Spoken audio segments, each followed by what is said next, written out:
Hi, and welcome to our admin tutorial. Now in this video, we'll be showing you how to reschedule a deferred TCI within EPR. To begin this process, you will need access to PM Office.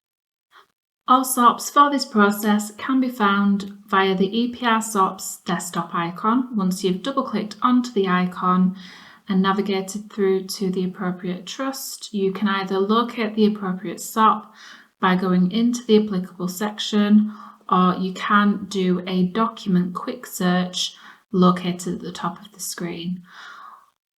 All titles for the SOPs covered within this video will be provided in the description box below, as well as timestamps if you wish to skip to this section. So once in PM Office, along the left-hand side, I like to call these bands, you need to click into the Publish Waiting List band, and there's multiple actions in each band. In the Publish Waiting List, you need to navigate to BTHFT Waiting List by Person, click into it, presented with a dialog box. Familiar with the search dialog box throughout EPR, it's a consistent dialog box. Search for your patient via the MRN number, click on Search. Once you found your patient, bottom right hand side, press OK. Next, it will load all the waiting lists for your specific patient. You need to highlight the correct waiting list. The one I want is the deferred one.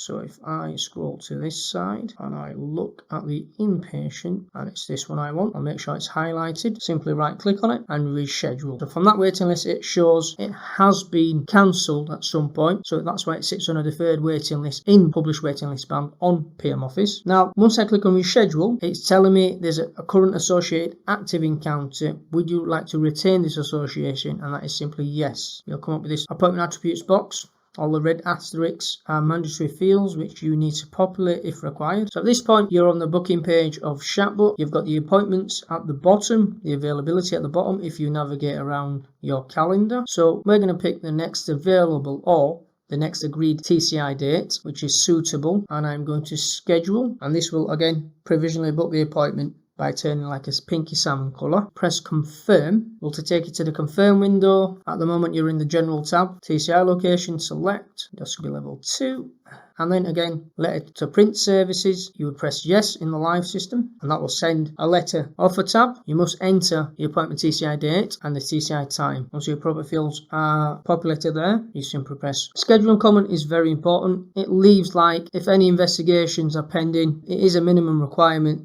to pop in something in the comments in case the RT teams are investigating any issues with a patient's pathway, and simply press OK. The time slot should show as booked and it will be in a purple colour. The time slot selected will now show as booked and blocked out in purple. The appointment is now scheduled. The waiting list should be now in a scheduled status and will reflect this from the waiting list in PM Office. So if I navigate back to PM Office, we're still in BTHFT waiting list by person. And if I was to refresh and then navigate to the waiting list status code tab, as you can see, the appointment is now set as scheduled. Thank you for watching this video. If you have any questions relating to any of the processes covered within this video, you can contact any member of the team on the email addresses provided. Alternatively, you can email epr.dqtraining@bthft.nhs.uk. This email account is monitored by the entire EPR training team and it is monitored daily.